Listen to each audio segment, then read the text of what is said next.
Fala galera, um bom dia, uma boa tarde, uma boa noite para você que está nos assistindo. Olha só, primeiramente eu queria parabenizar o H+. Que projeto incrível! Enem do Bem. Cara, que coisa boa. O Enem está chegando e o H+, como além de aprovar imensamente, decidiu ter uma... vou fazer aula gratuita pra galera no YouTube, pra quem quer ser realmente aprovado. Então hoje estou aqui, eu sou o Primo Moretti, é um prazer estar aí com você, tá? Pra gente estudar função afim e função quadrática. Antes de mais nada, esse é um conteúdo que cai muito no Enem. Função afim, função quadrática cai sempre. E você vai notar que a forma que cai sempre cobra a mesma coisa. Então é um conteúdo que você precisa saber com muito rigor, porque se cair é uma questão que você vai conseguir garantir na sua prova. Beleza? Agora coloca aí no chat aonde você está me assistindo. De onde você me assiste. Fala comigo. Bom, direção, posso começar? Olha lá, hein? Esse conteúdo de função afim, função é o seguinte, é uma relação entre duas variáveis que muito normalmente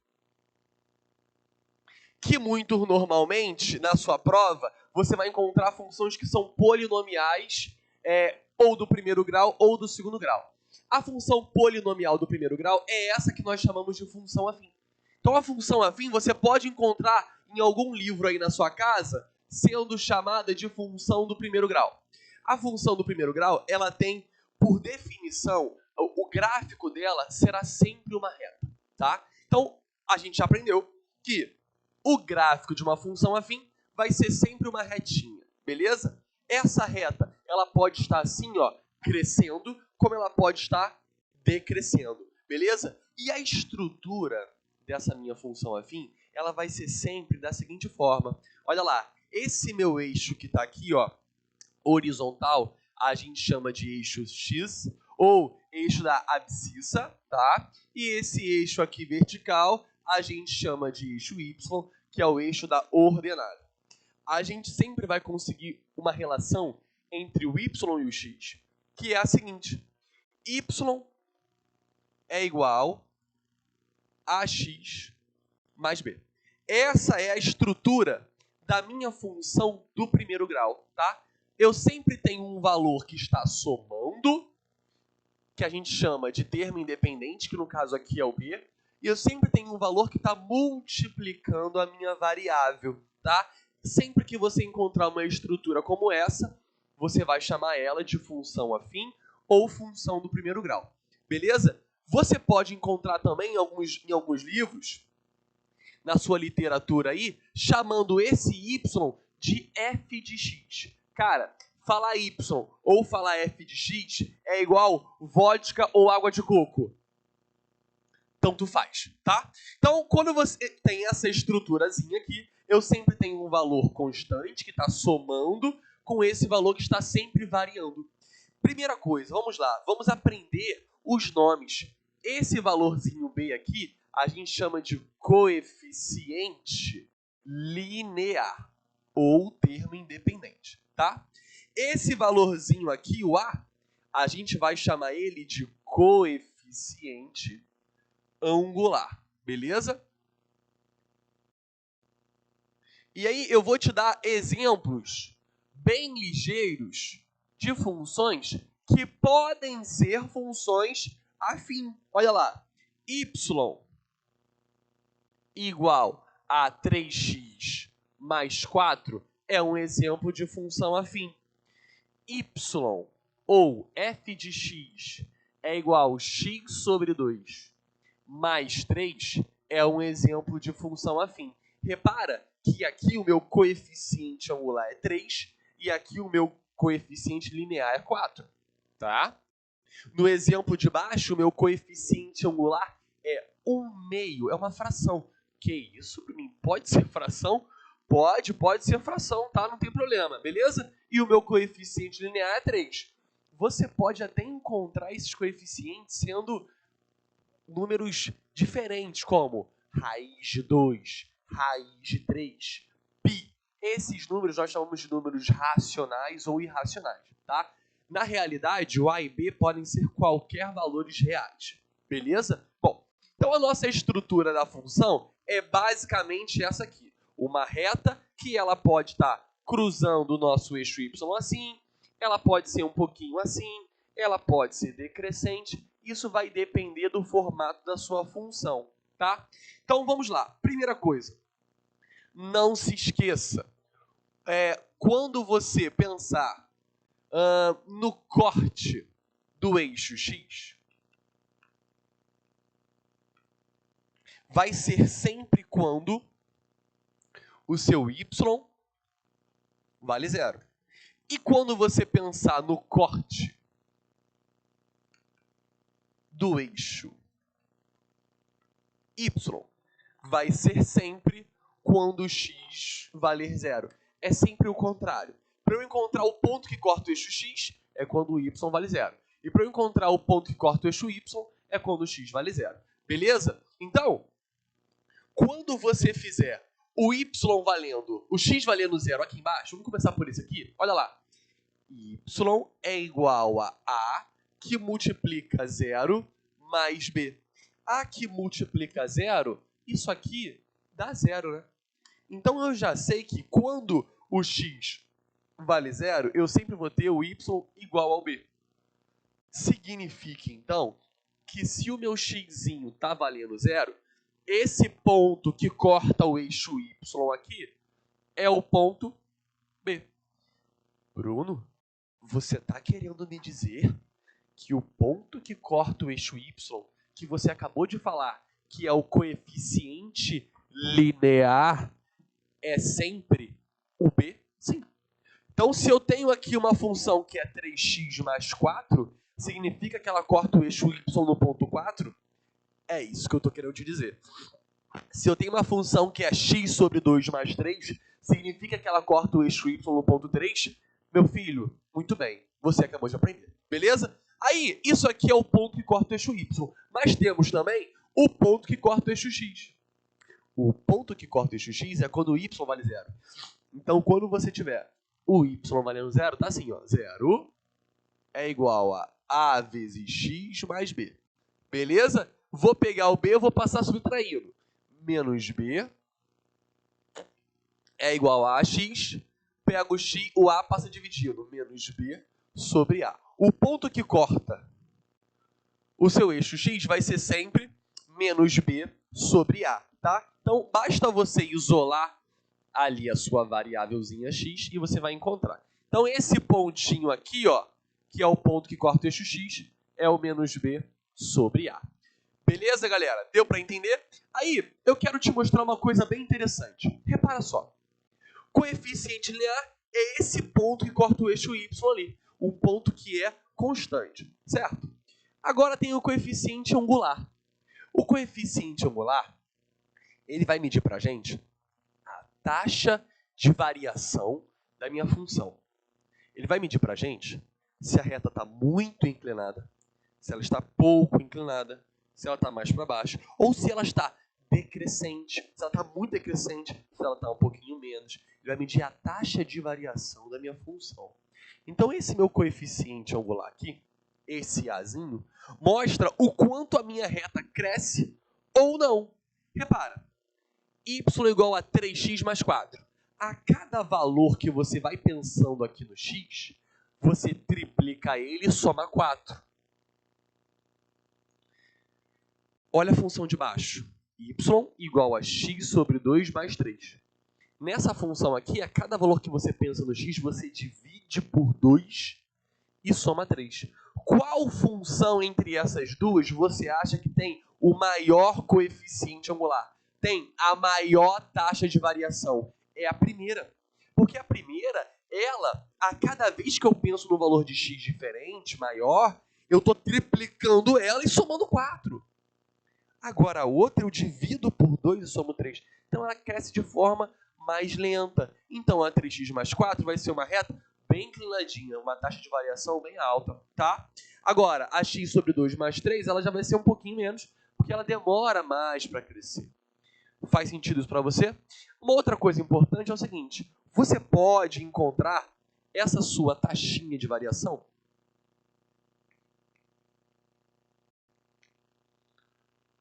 que a gente chama de coeficiente angular,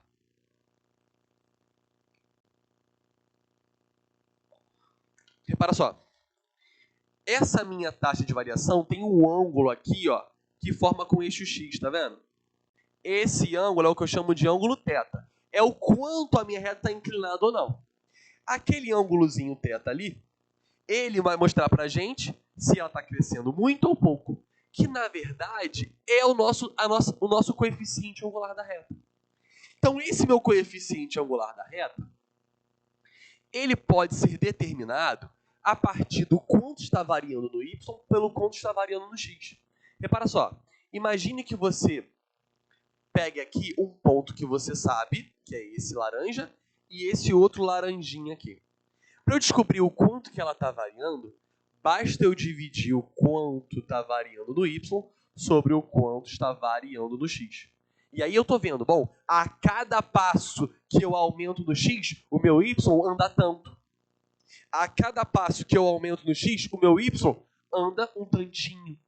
Essa taxa angular aqui, essa taxa de variação é bem maior do que essa. Por quê? A cada passo que eu ando no x, nessa aqui, sobe muito mais o y do que nessa. Então, a minha taxa de variação vai ser determinada sempre pela variação do eixo y sobre a variação do eixo x. Tá? Agora, repara. Se ao passo de que eu ando no x, o meu y não está mais crescendo, igual a gente tinha visto até agora. Imagina que o meu y agora está descendo. Eu vou andando no x e o y vai diminuindo, vai caindo. Aí, se ele está caindo, significa que essa função ela é decrescente. A sua função é decrescente. Então, você tem dois formatinhos aqui. Olha só. Você tem duas possibilidades, tá? A primeira possibilidade é se o seu A for positivo. O seu A sendo positivo, o formato da sua função é parecido com esse. É uma função que ela é crescente, cara. Sua função é assim, ó, crescente. Tá? Agora, se o seu A for negativo, a sua funçãozinha agora, ela vai ser decrescente. Ela vai ser assim, ó. Então, aqui você tem um formato de uma função crescente.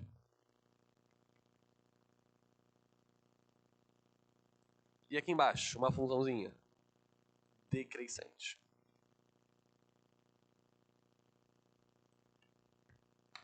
Show de bola? Então, encontrou o coeficiente angular positivo, você já sabe que ela está crescendo.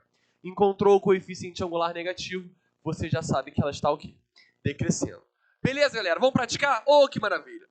Olha só, eu coloquei um materialzinho pra você aí, tá? Porque aqui a gente não tá pra brincadeira, né? Aqui a gente não tá pra brincadeira, beleza? Olha aqui, eu coloquei um materialzinho pra você. Essa questãozinha 1 aí, questãozinha bela, cara. Que questão boa. Olha só. A questão 1 é uma questão do Enem, do ano de 2020. Olha o que ela fala pra você. Uma fatura mensal de água é composta por uma taxa fixa, independentemente do gasto, mais uma parte relativa ao consumo de água em metro cúbico.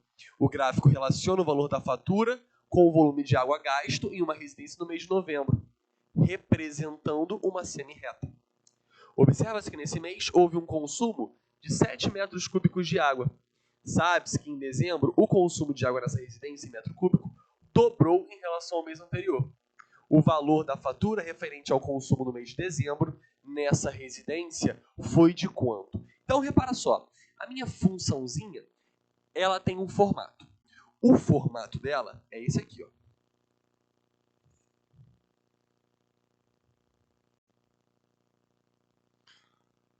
É uma reta crescente. E ela parte do 17. Vê se o desenho não é esse. Nesse pontinho aqui, ó, é o ponto 17, certo? Aí ele te mostra até um pontinho aqui, que é o 7, 42 e 20. Não fui eu quem disse isso, o problema te falou, tá? Aí vamos entender o que fala nesse gráfico. Esse gráfico, no eixo X, ele dá o volume em metros cúbicos. Então, ao passo de que eu consumo cada vez mais água, eu pago mais na minha conta. É basicamente isso. Quando você tem aqui o seu consumo, volume em metro cúbico, aqui você tem um valor gasto em reais. A ideia é essa. Então, se eu não consumir nada, eu vou pagar R$17. Se eu consumir 7 metros cúbicos, eu vou pagar R$42,20. Basicamente é isso que o problema te fala, tá? Aí você que é um aluno que tem a fé com o H+, você já notou que aqui corta o eixo Y no ponto 17, certo? Legal. Se corta o eixo Y no ponto 17, você já sabe que o seu coeficiente linear, o ponto B, vale 17. Acabei de falar isso para você. Acabei de ensinar isso. Então você já sabe que a sua função é mais ou menos a seguinte, ó. F de x ou y, tanto faz. O B é 17. Show? Então, a x mais 17, com certeza. Agora eu vou encontrar o meu valor de A. Repara que este é o valor de B, né? O valor de B já está aí estampado, ó. O meu valor de B é 17. Show de bola. Agora eu vou encontrar o meu valor de A. O valor de A, eu acabei de mostrar para você que ele pode ser descoberto a partir da variação do eixo Y sobre a variação do eixo X. Certo? Então vamos encontrar o nosso coeficiente angular aqui. O meu A é variação do eixo Y sobre a variação do eixo X. Então o meu Azinho será... Vamos pegar 2 pontos da minha função aqui, tá? Eu vou pegar esse meu primeiro ponto aqui, o 0,17, e vou pegar esse meu segundo pontinho aqui, tá? O 7, 42 e 20. Então, quando eu pego esses 2 pontos, primeiro vamos analisar o quanto variou no Y entre eles dois. Então, do Y é só o vertical, tá? O quanto variou do 17 para o 42? Vou escrever aqui, ó. Depois eu faço a conta. 42,20 menos 17. Show de bola? Agora, o quanto variou do X desse ponto até esse ponto? Variou 7 unidades, ó. 7 menos 0. Você sempre vai pegar o ponto final e subtrair do ponto inicial. A variação do X, a variação do Y significa isso. Você pega um ponto final, subtrai de um ponto inicial. A mesma coisa aqui, ó. Pega o X final, subtrai do X inicial. Tudo bem? Maravilha. Aí, vamos ver como é que vai ficar aí esse nosso coeficiente angular. Ele fica assim, ó. 42,20 menos 17. 42,20 menos 10 dá 32,20. Menos 2, 30 e 20. Menos 5, 25 e 20. Se eu não errei nenhuma conta, é algo próximo disso. Produção, faz essa continha para mim aí, 42,20 menos 17. Maravilha. Aí, menos 17.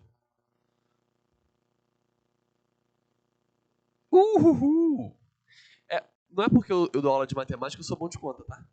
Uma coisa não tem nada a ver com a outra. Beleza? 25 e 20 dividido por 7. Desculpa, eu não falei tudo que eu queria. 25 e 20, né? Dividido por 7. 3,6. Produção, Deus abençoe. Amém. Então, 3,6 é o nosso coeficiente angular, tá? 3,6 é o valor que você multiplica o x, beleza? Então, a cada vez que você anda uma unidade no x, você multiplica por 3,7 e depois soma 17. A ideia é basicamente essa, tá? Aí, olha lá, ó. Ele falou, no finalzinho do seu comando, ele fala, sabe-se que em dezembro o consumo de água nessa residência, em metro cúbico, dobrou em relação ao mês anterior. Então, se dobrou em relação ao mês anterior, no mês anterior você teve um consumo de 7. Então, em dezembro, você teve um consumo de 14, é o dobro. Então, o que ele está te pedindo, na verdade, é o F de 14, tá? O F de 14, você vai fazer o seguinte, você vai pegar 3,6 vezes 14 mais 17. F de 14 significa isso, F de 14. O valor que eu encontro quando o meu x valer 14. É uma reta que está lá em cima, a reta continua, né? Então, quando o meu x valer 14, qual vai ser o valor que eu vou pagar na conta? A ideia é basicamente essa, tá? Bom, produção, quebra essa pra gente. 3,6 vezes 14, depois soma com 17.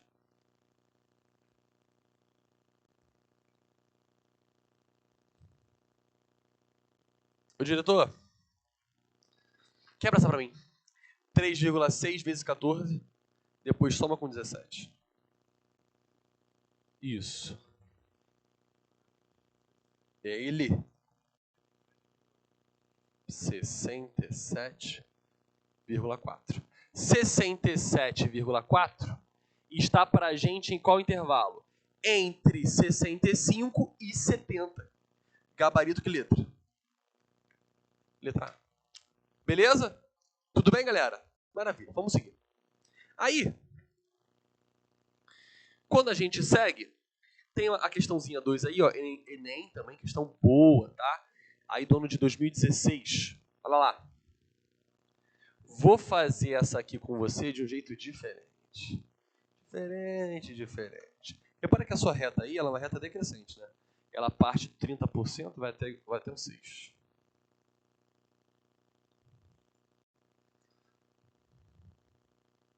%, no zero.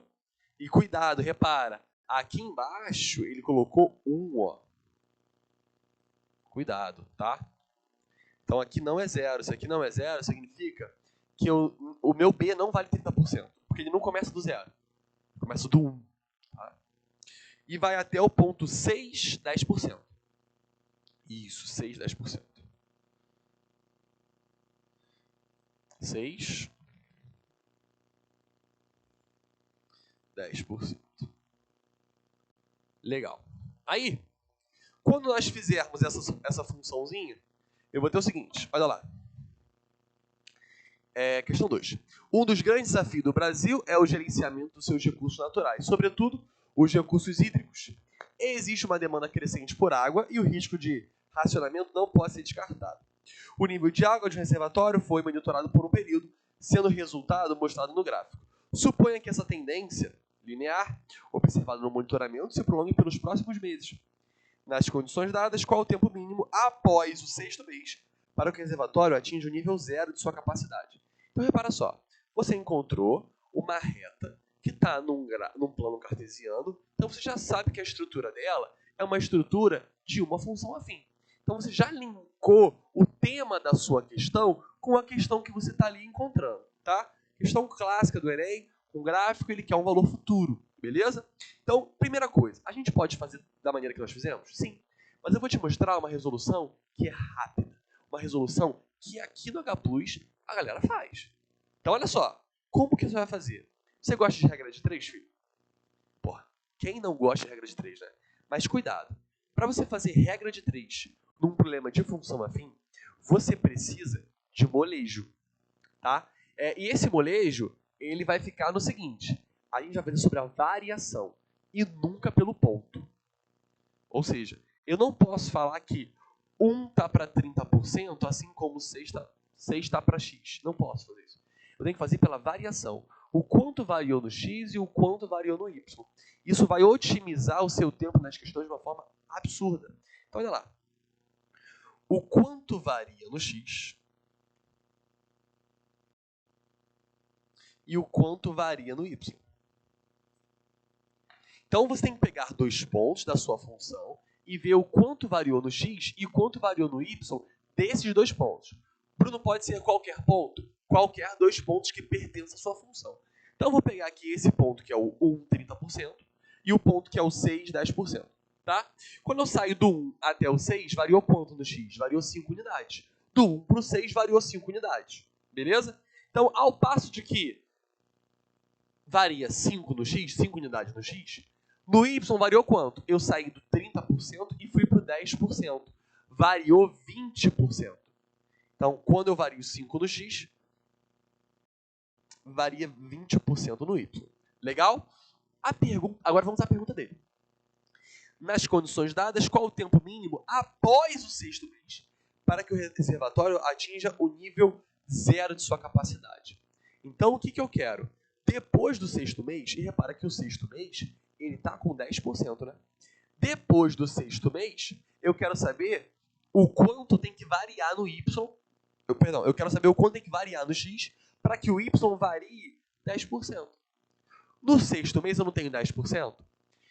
Saindo do 6 e indo para frente, no Y tem que variar quanto para zerar o nível do seu reservatório? 10%. Então, no Y, quando varia 10%, quanto vai variar no seu X? Aí, repara, olha que coisa boa, meu filho. Olha que coisa boa. Daqui para cá, o que você fez? Você dividiu por 2, certo? Então, se de lá para cá você dividiu por 2, daqui para cá você faz o quê? Divide por 2. Então, daqui para frente tem que variar quanto no X? A metade de 5, 2,5. Então, eu já vi que a minha variação é de 2,5. Tá? Então, eu já sei que quanto tem que variar.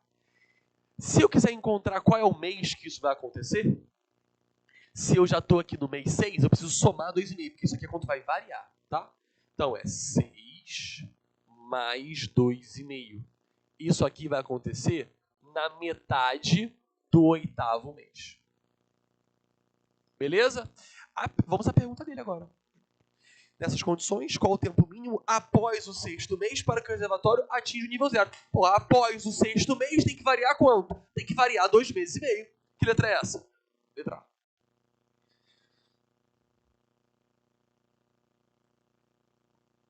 Crianças, tudo bem ou não? Ficou claro? Maravilha. Olha só, esse é um conteúdo que cai muito, conteúdo de função afim, beleza?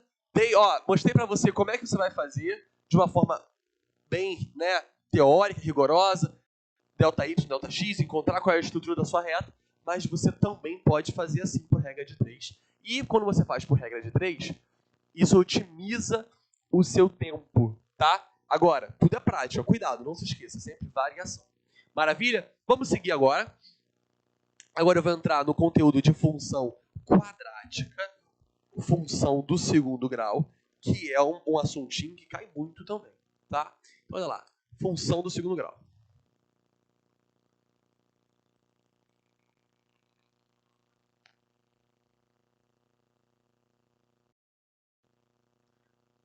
Função quadrática. A função quadrática você pode encontrar ela sendo chamada de função do segundo grau, tá? Como é que funciona uma função quadrática? Olha lá. A estrutura dela, por definição, o gráfico dela vai ser uma parábola. O que é uma parábola? É uma curva.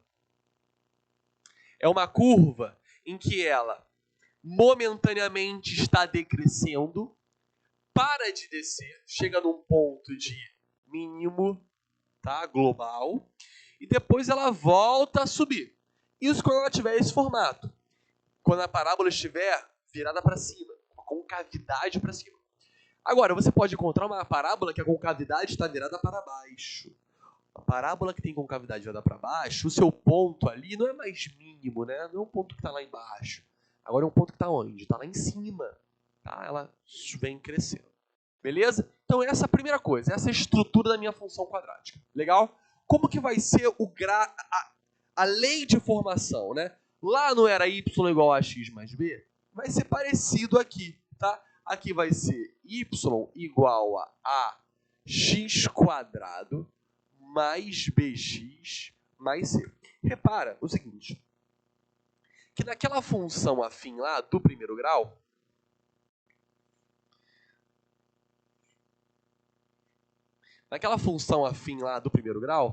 o meu maior expoente aqui na variável do x era 1, né? Olha lá. É ax elevado a 1 mais b. Agora aqui é ax quadrado mais bx mais c. Por isso que a gente chama ela do segundo grau. Porque o valor que eu tenho no meu expoente do x é 2, por isso que é do segundo grau. E função do primeiro grau, o expoente do x é 1, por isso que é do primeiro grau. Entendeu? Faz sentido isso para você? Que bom. Aí vamos ver alguns exemplinhos aqui de possíveis estruturas de funções. Tá? A minha função ela pode ser y igual a x² mais 5x mais 6. Você pode encontrar uma função que é y igual a x² menos 4. Repara que eu não coloquei o b aqui. Coloquei só o c. Você pode encontrar funções que é y igual a menos x² sobre 3 mais 9x sem c. Beleza? Esses são alguns exemplos de funções quadráticas. Repara que, mais uma vez, os seus coeficientes eles podem ser reais. Nesse caso aqui, eu zerei o b. Nesse caso aqui, eu zerei o c. Tá? E aqui eu não zerei ninguém. Eu posso ter qualquer valor multiplicando x. Portanto, que ele seja real. Então, valores inteiros, positivos, negativos. Frações, né, que são números racionais, dízimas periódicas. Tudo isso. Beleza? Vale tudo. Bom, ali são alguns exemplinhos. O que a gente vai conversar é o seguinte: os cortes que nós fazemos na nossa função. Primeiro, eu vou falar o corte.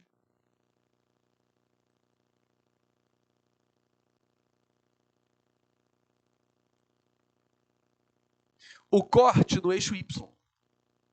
Eu te ensinei ali atrás que o corte do eixo y é quando o quê? Quando x vale 0. Aqui também. Quando você for cortar o eixo y, é quando x vale 0. É sempre o contrário, tá? Quando x vale 0. Então, quando x vale 0, você está buscando o f de 0. F de 0 é quando x vale 0, tá? Então, eu fico com a vezes 0² mais b vezes 0 mais c. A vezes 0, zerou. B vezes 0, zerou. Sobrou só o c. Então, a minha função f de 0 é igual a c. Sempre que eu tiver uma função quadrática, o ponto que corta o eixo y, o corte do eixo y, vai ser dado pelo c. Igual você tinha aqui, não era ax mais b? Lá no x² mais bx mais c, o termo independente, o que está sem variável, o que está sozinho, sempre o ponto que corta o eixo y em funções polinomiais. Beleza? Então você bateu o olhinho nesse c, você já sabe que ele é o ponto que corta o eixo y. Então olha aqui. A gente vai chamar esse czinho aqui de termo independente. Livre de qualquer julgamento. Independente. Beleza? Bom, agora vamos analisar como é que vai ser o formato do meu coeficiente A, por exemplo. O meu coeficiente A, ele vai determinar pra gente a concavidade da minha função. Então, eu vou apagar esse cantinho aqui. Eu vou até deixar um momentinho para você tirar um print, tá? Fica à vontade.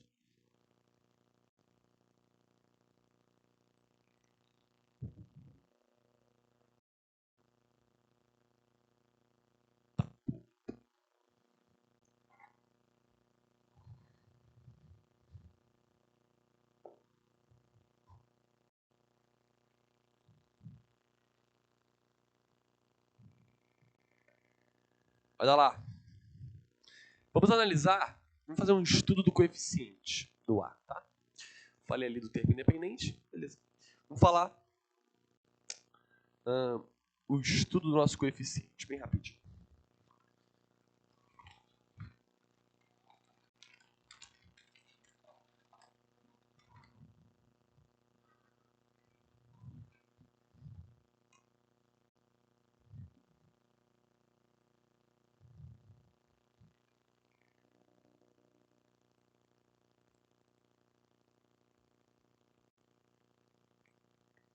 Fazer um estudo do nosso coeficiente. Agora a gente vai analisar o A, né?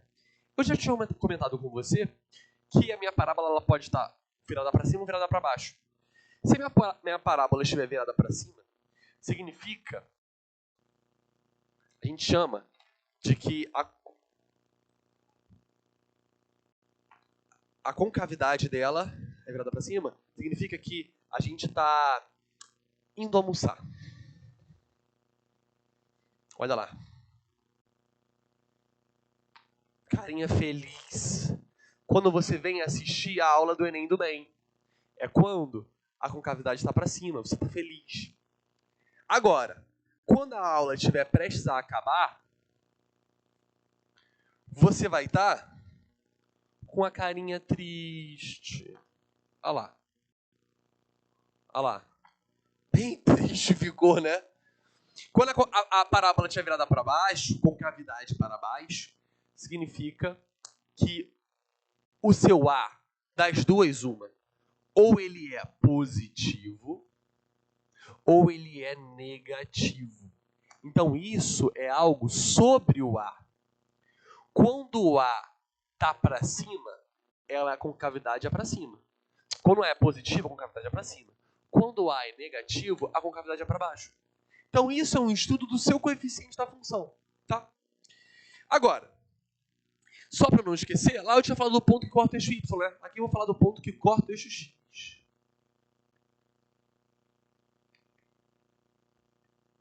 Cara, o ponto que corta o eixo X é quando o Y vale zero, né? Então, se é quando o Y vale zero, eu vou ter assim, ó. AX² mais BX mais C igual a zero. Como é que eu resolvo isso aqui? A gente pode resolver isso é uma equação do segundo grau, a partir do que chamamos de fórmula de Bhaskara. Então, a fórmula de Bhaskara, ela serve para você encontrar os valores que eu coloco no x que satisfazem essa equação. Ah, Bruno, eu não lembro. Tá, eu vou te lembrar.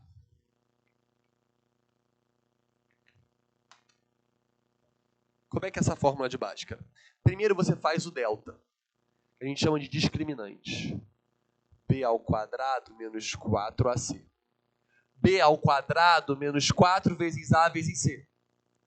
Aí depois que você descobriu esse delta, você substitui nessa aqui, ó, que é menos B mais ou menos a raiz do delta sobre 2A. Isso é a fórmula de Bhaskara. O discriminante. B² menos 4 vezes A vezes C. B² menos 4AC. Descobriu o valor do discriminante? Você coloca aqui no que chamamos na propriamente fórmula de Bhaskara. Menos o B, mais ou menos a raiz do delta sobre 2A. Bruno, o que é o A, B e C? São esses valores aqui da minha função. Então, para cada função vai ter um. Aqui não é x² mais 5x mais 6? O A vale 1, o B vale 5, o C vale 6. Aqui não é x² menos 4? O A vale 1, o B vale 0 e o C vale menos 4. Aqui não é menos x² sobre 3 mais 9x? O A vale menos 1/3, o B vale 9 e o C vale 0. Então, esses são os coeficientes que você usará para utilizar essa fórmula de Bhaskara para encontrar qual é o ponto que corta o eixo X. Beleza? Aí você pode até fazer um estudo desse coeficiente aqui, tá? Que a gente chama de discriminante. Repara.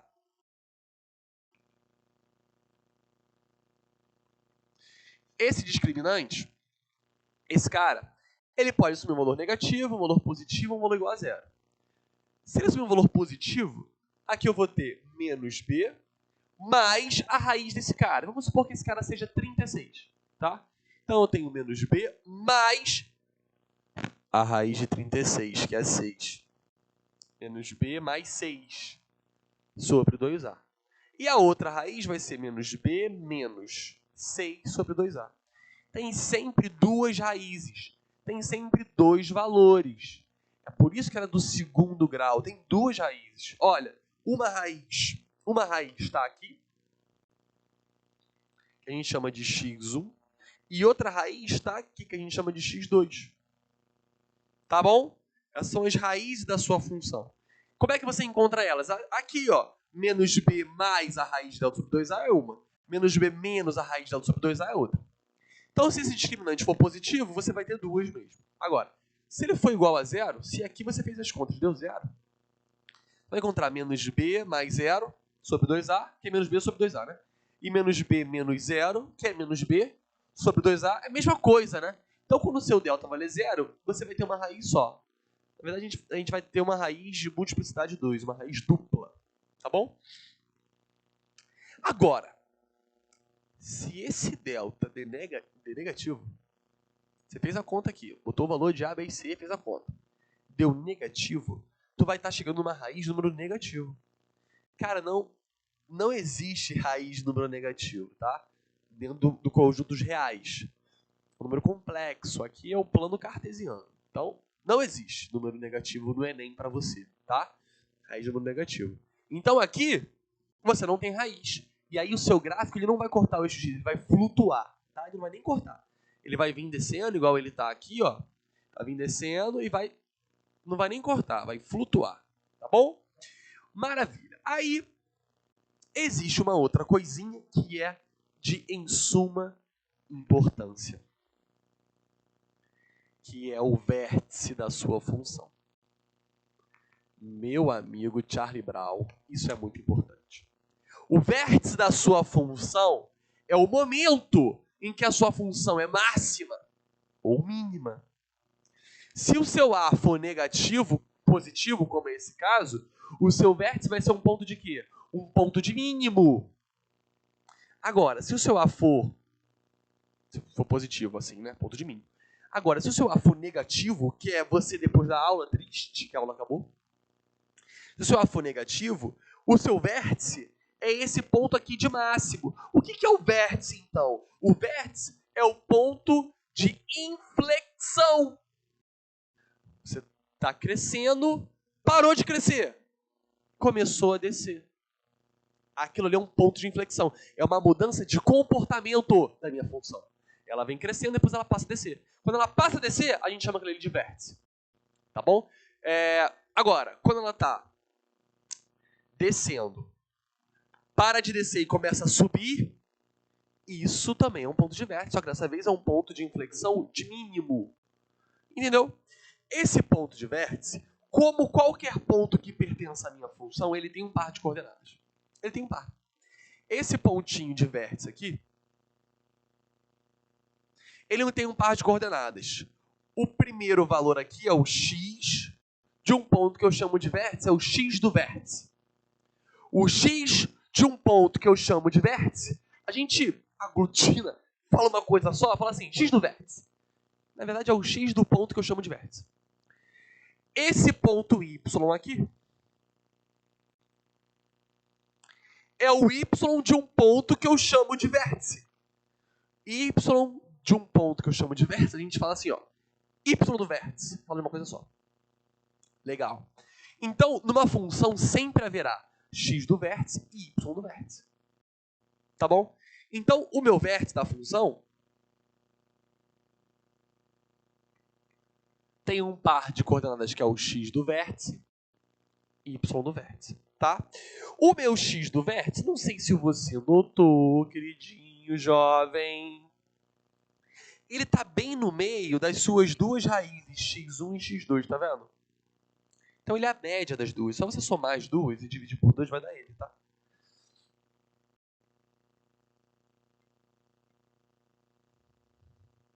Beleza? Mas aí aqui você tem a soma das suas raízes, né? A soma das suas raízes é sempre menos b sobre a, tá? Então se você substituir aqui, fica menos b dividido por a dividido por 2. Menos b dividido por 2a. Então a sua fórmula do x do vértice, ela pode ser determinada a partir dessa relaçãozinha de menos b sobre 2a. Como você pode encontrar ela? Você pode encontrá-la também fazendo a média das raízes. Eu recomendo que você decore menos b sobre 2a. Por quê? Não necessariamente você vai ter as raízes para encontrar. Entendeu? Então o que é mais fácil? Você pega os coeficientes, ó, pega o b, troca o sinal. Divide pelo dobro de a, você já encontrou o x do vértice. Ficou claro isso? Tá bom? E o y do vértice, Bruno? Cara, o y do vértice, basta você fazer o quê? Substituir esse x do vértice na minha função. E quando você substitui,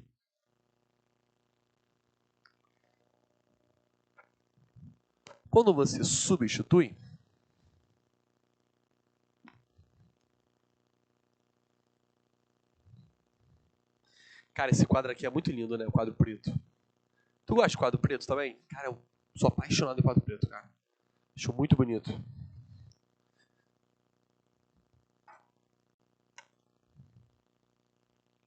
Para você encontrar o y do vértice, basta você fazer o f do x do vértice. Ou seja, quando você aplica na sua função o x do vértice, você acabou de encontrar o y do vértice. Mas existe uma formulinha para você encontrar, tá? O y do vértice é menos delta sobre 4a. Vale a pena você dar uma decorada, beleza? A gente vai fazer um exemplo sobre isso aqui. A gente vai fazer um exemplinho sobre isso aqui, tá? Bom, e aí, duas outras coisas finais aqui. Você pode... tem várias formas de você encontrar como é que é a lei de formação da sua função quadrática. Várias. Eu vou falar duas, tá?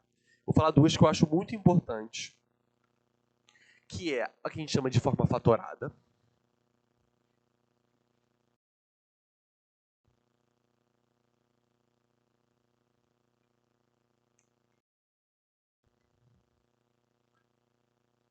A forma fatorada, você vai pegar a sua função e você vai descobrir como é que é a lei de formação dela assim, ó.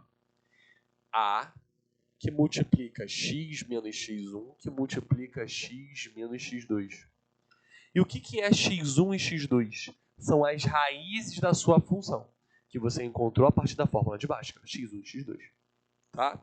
Então, quando você monta essa forma fatorada, você já está quase encontrando como é que é a lei da sua formação inteira. Só falta o A. E aí você substitui outro ponto para encontrar o A.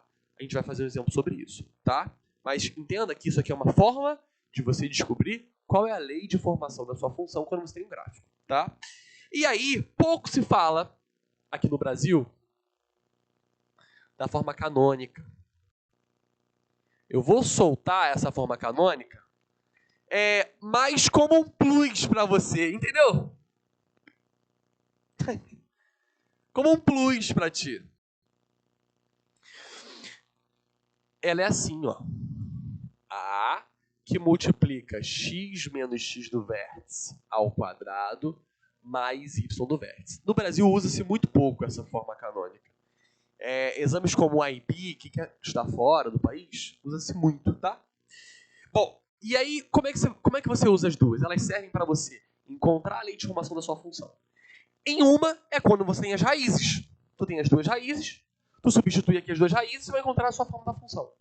Em outra, é quando você tem o seu ponto de vértice, do vértice pro vértice, que a gente acabou de aprender ali atrás. Beleza? Bom, vamos estudar?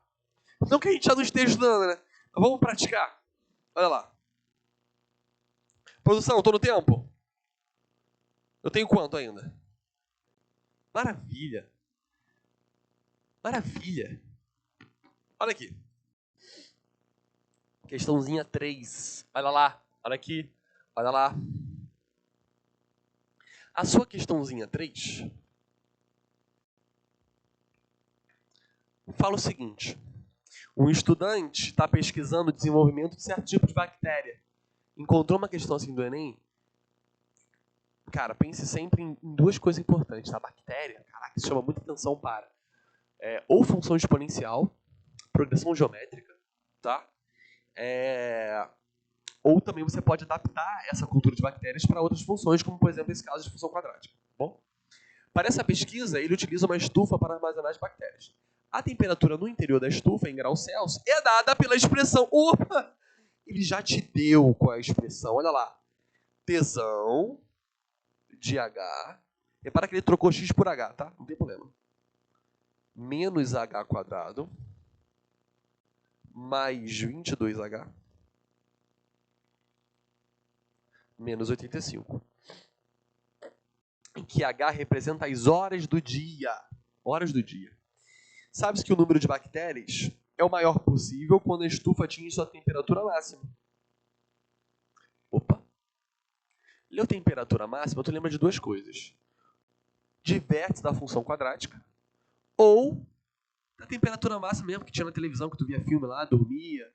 Ou então quando o filme era muito bom, tu ia pra escola no dia seguinte, cheio de sono por causa do filme que tu viu até tarde. Né? As duas, ou é o filme que tu via bastante, mas essa parte acabou da tua vida, tá? Você virou a chave, hoje tu é um vestibulando, medibulando, ou vértice da função. Nesse momento, ele deve retirá-las da estufa. A tabela associa intervalos de temperatura em graus Celsius com as classificações muito baixa, baixa, média, alta e muito alta. Então tem uma tabelinha aí, tá? Quando você tem uma temperatura abaixo de zero, é muito baixa, é mesmo, né? Frio danado. Quando você tem uma temperatura entre 0 e 17 é baixa, entre 17 e 30 é média, entre 30 e 43 é alta e maior 43 é muito alta, tá? Legal. Quando o estudante obtém o maior número possível de bactérias, a temperatura no interior da estufa está classificada como? Está classificada como? Bom, primeira coisa, ele já falou aqui sobre o momento máximo. E faz sentido o seu momento máximo, afinal, o A da sua função é um valor negativo. Então, se é um valor negativo, é você depois da aula, com a carinha triste, com cavidade para baixo, tá? Assim, né? Então, se o meu A é negativo, meu ponto é de máximo. E faz sentido. Olha lá. Ele fala, sabe que o número de bactérias é o maior possível quando atinge a sua temperatura máxima. Então, ele está te falando o seguinte, eu quero que você calcule o vértice. Está falando ponto máximo, ponto máximo, ponto máximo. Aí, vamos lá. A tua dúvida vai ser calcular se é o x do vértice ou se é o y do vértice. Aí ele fala assim, ó, quando o estudante obtém o maior número de bactérias, a temperatura no interior da estufa está classificada como o quê? Então, eu quero saber a temperatura para eu classificar ela. Então, eu quero saber qual é a temperatura máxima. Faz sentido isso para você? Olha lá. A temperatura no interior da estufa está classificada como? Então, eu preciso encontrar qual é a minha temperatura máxima para eu classificar ela. Tá? Aí, vamos voltar no enunciado? Olha lá. Vamos analisar as minhas variáveis. As minhas variáveis falam pra gente duas coisas. Ele fala, ó, a temperatura no interior da estufa em graus Celsius é dada pela expressão. Então, tudo isso aqui é minha temperatura, tá? E H são as horas. Então, o H, que era o X, são as horas. Que era o antigo X, que eu substituí por H. Então, o meu Y agora está sendo o tesão, que é a temperatura. Temperatura, está no lugar do Y, tá? Então, como eu quero encontrar qual é a minha temperatura máxima, eu preciso buscar o X do vértice ou o Y do vértice. Qual das duas variáveis me dá temperatura? É o Y. Então, se o Y me dá temperatura, eu vou buscar qual? O Y do vértice, tá? O Y do vértice, a gente acabou de ver aqui, ó, menos delta sobre 4A. Y do vértice é menos delta sobre 4A. Então, vamos lá. Menos o delta. Delta é B ao quadrado menos 4AC. O B, 22. 22 ao quadrado menos 4. Vezes o A, que é menos 1. Vezes o C, que é menos 85. Produção. Me ajuda? Oh, maravilha.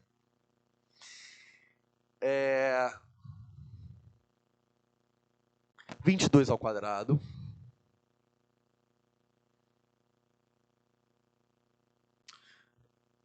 Quatrocentos e 84. Agora, 4 vezes 85. Não. 4 vezes 85. Beleza. Aí subtrai de 384.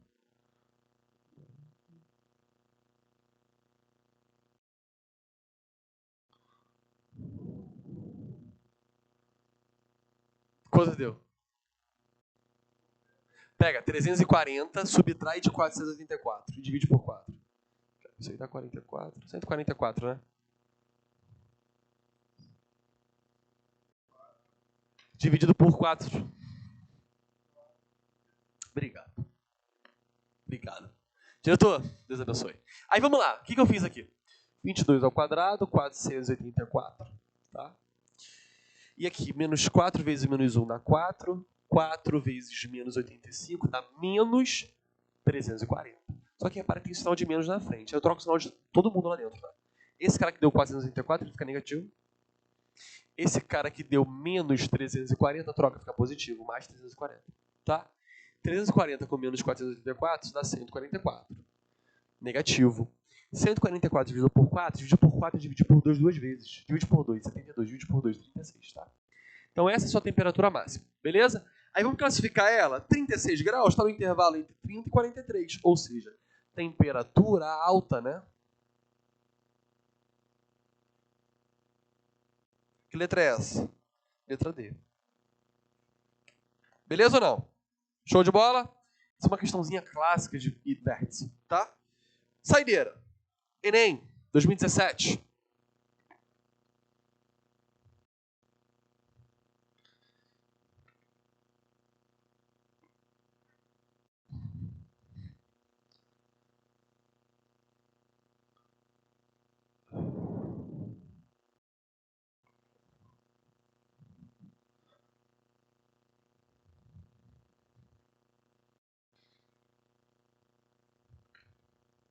A minha questãozinha 4, ele te deu um gráfico de parábola bem bacaninho. Bem bacaninho.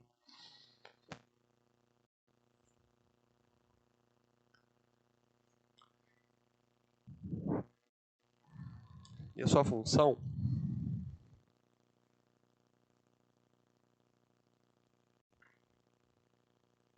tá mais ou menos assim, tá? 5 menos 5 e 10 lá em cima. Então aqui é 5. Aqui é menos 5. E aqui em cima é 10. Show de bola? Aí vamos ler. Vamos ler. Suponha que para um trem trafegar em uma cidade, a outra seja necessária a construção de um túnel com altura igual a 10.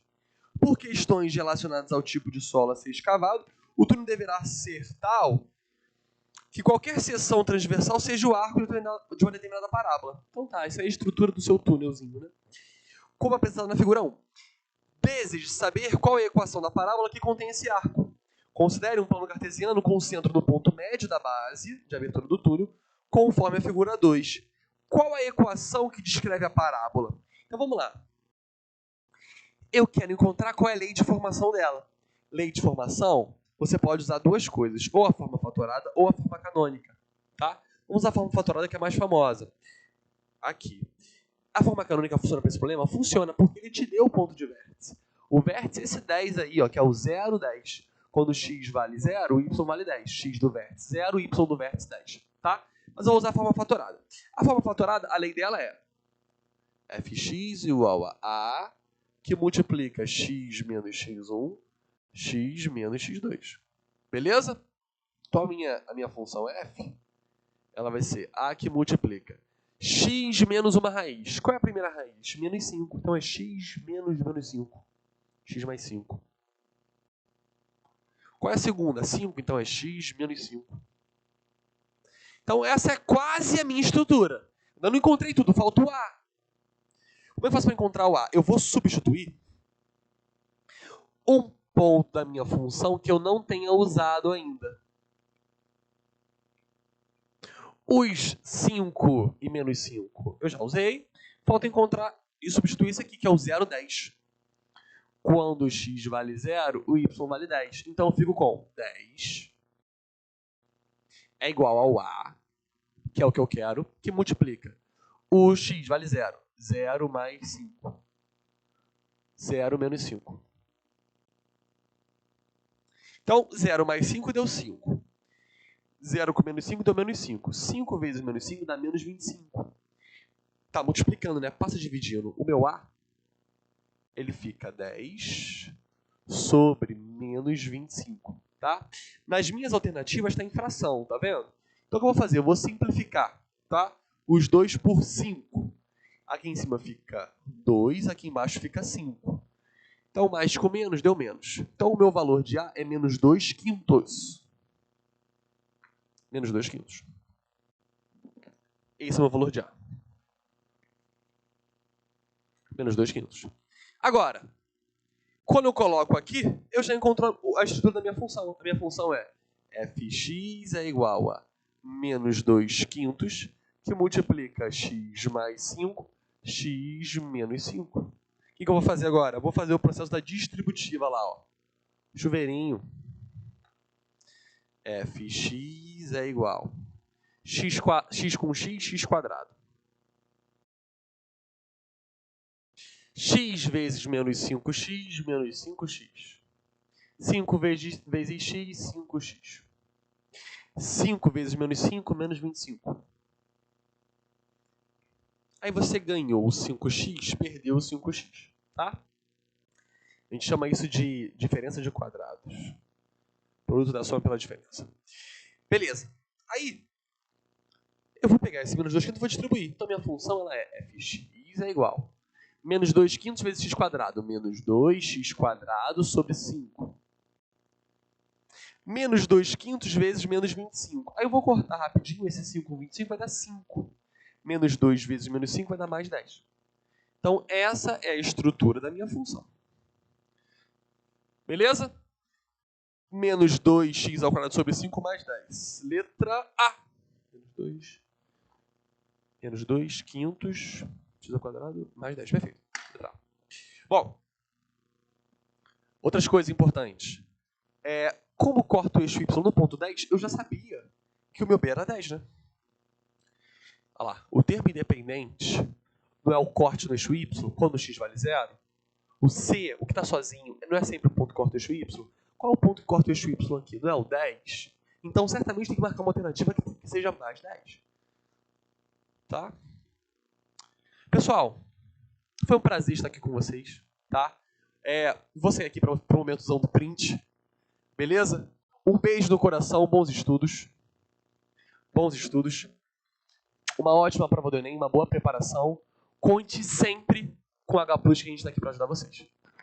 Um beijo e até mais.